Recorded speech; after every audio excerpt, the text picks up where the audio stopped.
네, 저희는 계속해서 튀르키예와 시리아 상황 더 자세히 짚어보도록 하겠습니다.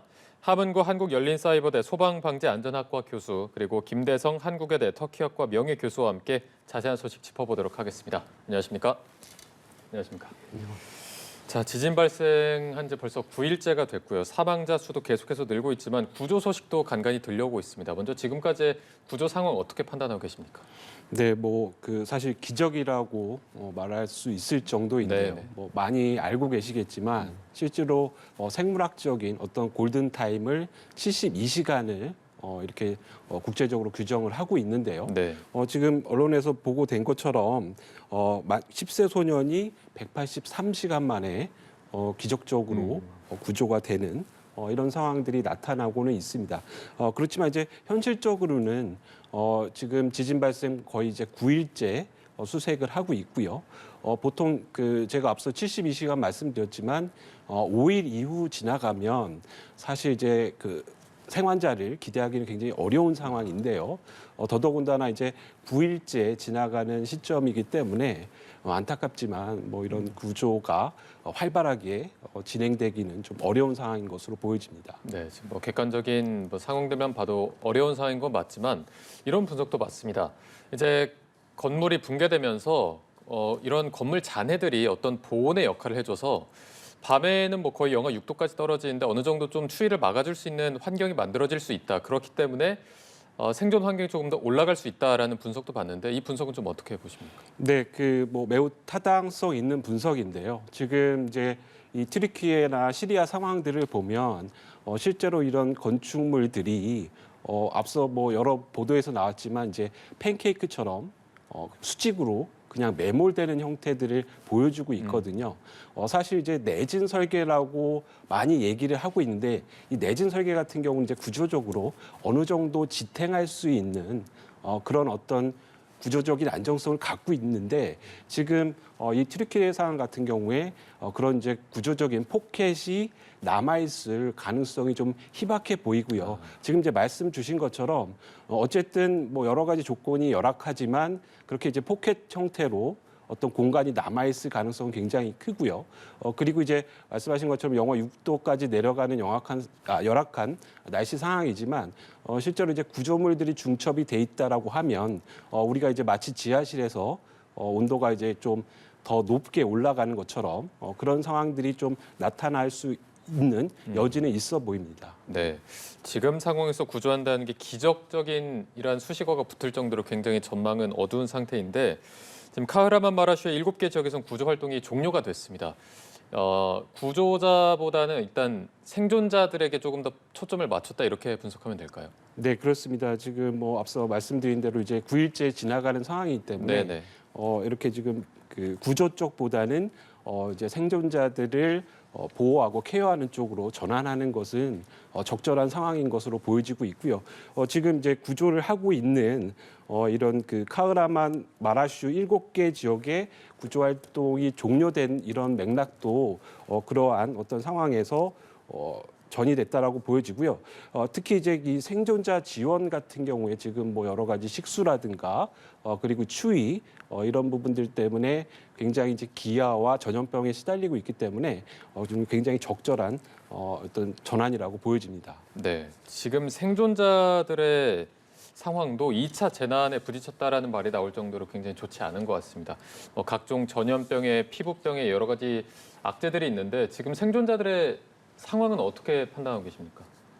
예, 생존자들이 매우 열악한 상황에서 살고 있습니다. 네네. 밤에는 매우 춥고 또 이 수도관이 폭파돼가지고 물 부족 상태이고 또 음식도 부족하고 그 날씨가 춥다 보니까 면역력이 떨어지고 있어서 또 코로나 확산도 이제 예상되고 있고 그다음에 피부병 잘 씻지 못하니까 피부병 발생도 위험이 있고 특히 이제 엎친 데 덮친 격으로 배고프다 보니까 이제 마켓 같은 데 가서 약탈 행위를 하고 있습니다. 그래서 이 약탈 행위 하다가 이제 체포되는 경우도 있고 독일이나 오스트리아 같은 구조대는 그 구조 행위를 일시적으로 중단했다는 얘기도 있습니다. 네. 예. 그리고 또 구호단체의 식량을 가로채려고 구호단체라고 사칭하는 집단까지 생긴다는 얘기도 들려오고 있습니다. 알겠습니다. 자, 저희가 잠시 정부 소식 관련해서 조금 전 들어온 속보 전해드리고 대담 이어가도록 하겠습니다. 여야가 정부조직법 개정안 처리에 부분 합의했다는 소식이 조금 전에 들어왔습니다. 국민의힘과 더불어민주당이 오늘 오후에 3+3 협의체 회동을 갖고 합의 사항을 밝혔는데요. 내용을 조금 설명해 드리겠습니다. 일단은 아직 이견을 좁히지 못한 여성가족부 폐지 등의 항목을 제외하고 우선 국가보훈부와 재외동포청 신설에 관한 개정안을 통과시키기로 합의했다는 소식 들어왔습니다. 개정안은 국회 행정안전위원회 의결을 거쳐서 본회의에서 통과될 전망이고요. 앞서 여야는 지난해 이태원 참사 국정조사 실시에 합의하면서 정부조직법 개편안 처리를 위한 정책협의체를 구성한 바 있습니다. 저희가 관련해서 들어오는 소식은 추가로 전해드리도록 하겠습니다. 자, 저희는 대담 이어가도록 하겠습니다. 앞서 이제 생존자들이 처한 상황에 대해서 설명을 해주셨는데 앞서 이제 저희가 취재기자 통해서 현재 나그네 취재기자 통해서 어떤 지역의 소식을 들려드렸습니다. 에르진이라는 지역인데 에르진이라는 지역은 건물이 한 채도 무너지지 않았고 사망자도 0명이었거든요. 이쪽에 좀 현상 어떻게 판단하고 계십니까? 예, 에르진이라는 도시도 이 지진 피해 지역 선상에 있는데 그 터키 지금 서남부 지역에서 아프리카판하고 아랍판이 부딪히는 곳이기 때문에 네. 그 직선으로 보면 한 150km 정도가 지진으로 이번에 이제 판이 부딪힌 겁니다. 근데 이 에르진이라는 도시의 그 시장은 철저하게 그 건축법에 따라서 이 건축 허가를 내주고 또 감리도 하고 그랬기 때문에 그 지역의 그 건설업자한테는 욕을 많이 먹었다고 합니다. 그럼에도 불구하고 소신 있게 또 정치 그 계에서도 너만 정직하냐 이런 그 비난을 받았을 정도로 욕을 먹었는데 그래도 이번 그 지진 피해 상황에서 그 에르진 시장이 그 올바르게 정직하게 그 건축법대로 허가를 받고 허가를 해준 그런 것 때문에 이렇게 이 도시가 보존될 수 있다고 봅니다. 에르진 시장이 욕을 먹어가면서 또 여러 가지 저항에 무릅쓰면서 네. 불법 건축만 좀 막았을 뿐이다라는 말을 했는데 그렇다면 그 말은 반대로 다른 도시에서는 하나도 이렇게 지켜지지 않았다 이렇게 좀 봐야 될까요? 터키 좀 뇌물 문화가 좀 있습니다. 예. 그리고 터키 사람들이 또 우리 정이라는 게 있어가지고 형하고 동생하는 그런 예. 뭐 호칭을- 학연지연 이런 걸까요? 예, 호칭을 형님, 아우님 이런 식으로 좀 아시아적인 마인드가 있어가지고요. 좀 이렇게 너무 깐깐하게 하지 말아달라. 이렇게 하면 또 다음에 봐줄게. 이번엔 안 돼. 이렇게 하지를 못하고 그래 넘어갈게. 이런 식으로 하니까 이런 부실 건물들이 많이 생깁니다. 앞으로 뭐 터키가 지진대에 있는데 다른 지역에서 또 지진이 발생하면 뭐 얼만큼 건물이 살아 있을까, 버틸까 이런 그리고 또 이 철근을 많이 써야 되는데 이 콘크리트만 가지고는 이게 부서지지 않습니까? 네네. 꺾이지 않. 근데 철근은 딱 세워주니까 그 철근을 제대로 안 썼다는 얘기죠. 일단은 정부가 건설업자들을 체포는 하고 있습니다. 체포는 하고 있는데 뭐 면피용이다 이런 지적이 나오고 있더라고요. 이 지적은 좀 어떻게 보십니까? 그 공무원들이 건설부 같은 공무원들이 허가를 안 해줬으면 지청이나 자기네가 허가를 해줘 놓고 이제는 야 니네가 잘못했어 모든 그 잘못을 건설업자한테 뒤집어 쓴다는 거죠. 그래서 국민들이 이제 이 정권이 참 문제가 있고 이번 계기로 해서 국민들이 이제 심판을 해야 한다. 국민들도 정신을 차려야 된다. 우리가 그냥 형 동생 하는 식으로 봐주기 식으로 넘어가서는 안 된다. 이런 분위기가 나타나고 있는 것 같습니다. 네, 지금 뭐 에르도안 대통령 같은 경우에는 일단 5월달에 터키에서 대선이 있지 않습니까?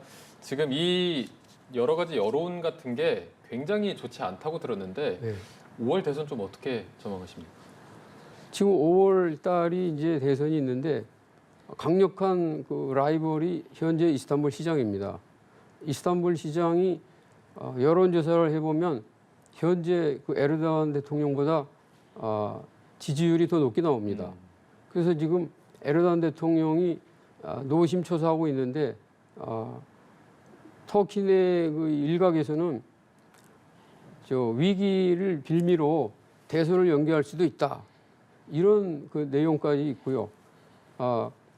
어쩌면 그게 그 시나리오가 더 유력할 수도 있다.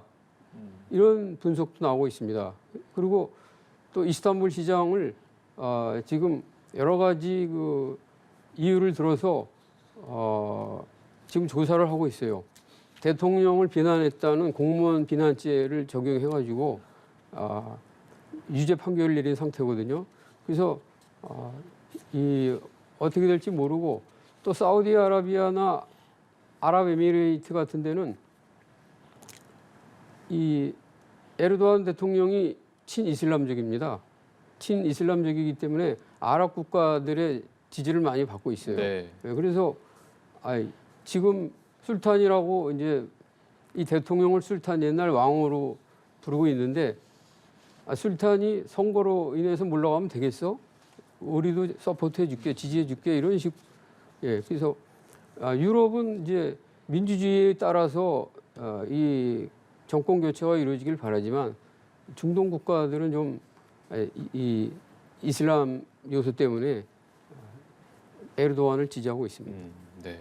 좀 뭐 정치적인 사안까지 조금 얽힌 국면이고 시리아 상황도 보니까 시리아 상황이 더 좀 열악한 것 같습니다. 유엔은 뭐 내전보다 더 심각한 상황이다라고 평가했는데 시리아 상황은 좀 어떻게 보고 계십니까? 네, 지금 뭐 튀르키예보다 지금 시리아 상황이 더 열악한 것으로 이렇게 지금 알려지고 보도가 되고 있는데요. 네. 특히 이제 이 지진이 발생함으로써 여러 가지 이제 도시가 갖고 있는 인프라들이 거의 이제 파괴됐습니다. 그래서 이제 뭐 수도관은 말할 것도 없고요. 그리고 이제 이런 이제 기초적인 유틸리티가 파괴됐을 때 도로 운송이라든가 이런 것들을 통해서 또 물이라든가 식량이라든가 이런 것들이 또 접근이 되고 공급이 돼야 되는데 지금 이제 여러 가지 도로 상황이라든가 이런 부분들도 굉장히 그 지진 때문에 열악한 상황으로 돼 있어서 지금 이제 시리아 같은 경우에 극심한 물 부족 이에 따른 뭐 아무래도 이제 물이 부족하니까 뭐 콜레라 같은 네. 이런 이제 수인성 전염병도 굉장히 창궐을 하고 있는 상황이라 이래저래 굉장히 지금 어려운 상황이다라고 보여집니다. 네. 특히나 이제 튀르키예는 각국에서 인도주의적인 지원을 많이 받고 있는데 시리아는 거의 직접적인 원조를 못 받고 있는 상황이거든요. 그 통로가 거의 막혀 있는데 그 배경은 좀 어떻게 판단하고 계십니까? 시리아는 2011년에 내전이 발생했습니다. 네. 2011년에 발생한 내전은 이제 알 아사드라는 현 대통령 거기는 이제 시합하고 이 북부 쪽에 있는 그 시리아 국민은 시합합니다. 그래가지고 그 자기네를 너무 시합화를 탄압하니까 이제 내전이 일어났는데 이 북부 쪽에 가는 물자를 이 시리아 정부군을 통해서는 전달하기가 어렵고 그래서 터키하고 인접해 있지 않습니까? 시리아 북부가. 네네. 그래서 현재 그 지진 일어난 그 바로 인접해서 시리아 북부도 지금 지진 피해를 입고 있기 때문에 통로를 이제 개방해 터키 정부와 시리아 정부가 이제 합의해 가지고 국경 두 곳을 3개월간 개방해 주기로 지금 합의를 했다고 합니다. 근데 이제 이게 얼만큼 지켜질지 시리아 정부와 유엔 사이에서 그러니까 시리아 정부가 또 심사가 뒤틀리면 또 이걸 뭐 막을 수도 있겠죠. 그러나 현재는 개방해 주기로 합의해서 다행이고요. 이 내전 때문에 북부하고 이제 정부군하고 큰 갈등이 있어서 이것 해결하는 것도 시급한 문제라고 봅니다. 네.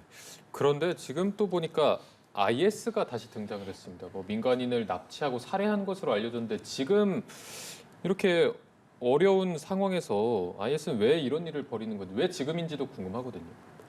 IS라는 말은 그 이슬람 스테이트의 준말입니다. 이슬람 스테이트. 이슬람 국가를 모든 법을 이슬람 그 원리를 통해서 이제 만들겠다는 건데 현재는 지지를 못 받고 있습니다. 그래서 이 사람들이 재정이 매우 열악하고 그래서 인지를 잡아가지고 이 사람들이 생산할 수 있는 환경이 아니고 달러를 가지고 올 수 있는 환경이 아니라 인지를 잡아서 아마 이제 그 인지를 한 명당 얼마씩 달라 그 국민을 그 보호하려는 국가는 그걸 해야 되지 않습니까? 우리나라도 전에 무슨 피해 그런 인질로 잡혀갔을 때가 있었는데 이 사람들이 이 혼란한 틈을 타서 인지를 붙들어서 그 75명을 납치했다라는 건데 지금 11명이 살해되고 60여 명은 지금 감금 상태에 있는데 네네. 그 정부하고 아마 연락을 해가지고 그런 달러를 좀 얻어낼 계획이 있지 않을까 이렇게 추측해 봅니다. 알겠습니다. 자, 저희가 구호 소식을 조금 더 살펴보자면 일단 오는 목요일에 우리 정부가 2차 구호대를 파견하기로 했습니다. 뭐 텐트나 담요 같은 것도 같이 보낼 것으로 알려졌는데 지금 2차 구호대 파견에 대해서는 어떻게 판단하시는지도 들어보겠습니다. 네, 지금 2차 구호대 이제 주력되는 것들이 뭐 그 튀르키예에서 또 강력하게 요청을 한 것으로 알려져 있는 것처럼 이제 네. 텐트와 담요 이런 이제 그 보온을 할 수 있는 이런 시설들인데요. 네. 지금 이제 우리나라 2차 지원대 같은 경우에 지금 말씀 주신 것처럼 텐트와 담요를 좀 중심으로 해서 지원이 이루어지는 것으로 이렇게 알려져 있고요.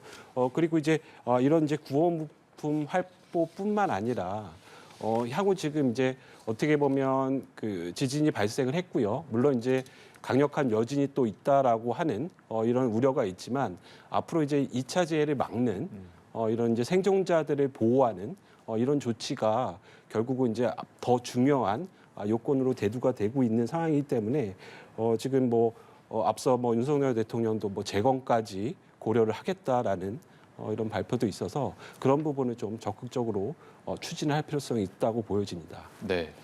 일단 2차 구호대 오는 목요일에 파견이 되고요. 또 국내에서 성금 모금도 현재 착실하게 진행이 되고 있습니다. 한 370억 원 정도가 달한 것으로 보이는데 이런 지원 움직임은 어떻게 보고 계세요? 지원을 한다는 것은 인도적 차원에서 매우 적절하다고 보고요. 특히 한국과 터키 사이에는 그 더 친밀한 유대감이 있기 때문에 뭐 터키 사람들은 이제 한국면을 피를 나는 형제다 이럴 정도로 아주 애정을 가지고 있습니다. 그렇기 때문에 우리도 지난 2002년 월드컵에서 3, 4위전에서 보여준 한국민들이 터키 그 축구 대표한테 응원을 해줬는데 이것을 형제를 봐서라도 우리가 이렇게 어려울 때 더 관심을 갖고 도와주는 게 적절하다고 봅니다. 맞습니다. 네, 일단은 지금 1차 긴급 구호대가 많은 활약을 펼치고 있는데 그들의 성과도 좀 살펴보겠습니다. 지금까지 8명의 생존자를 구해냈습니다. 현지 주민들에게 많은 격려도 받고 찬사도 받은 것으로 알려지고 있는데 1차 긴급 구호대 평가 좀 어떻게 하시겠습니까? 네, 뭐 말씀 주신 것처럼 짧은 시간에 8분의 생존자를 구하는 아주 그 큰 역할을 해내고 있는데요. 특히 이제 굉장히 열악한 이런 상황들, 그 또 여진에 대한 공포 그런 부분이 있는데도 불구하고 우리나라 구조대 같은 경우에 이제 뭐 좀 어두운 과거이긴 하지만 굉장히 많은 이런 그 재난 현장이 있었지 않습니까? 거기서 이제 어떤 많은 부분의 노하우들이 축적이 돼 있었고요.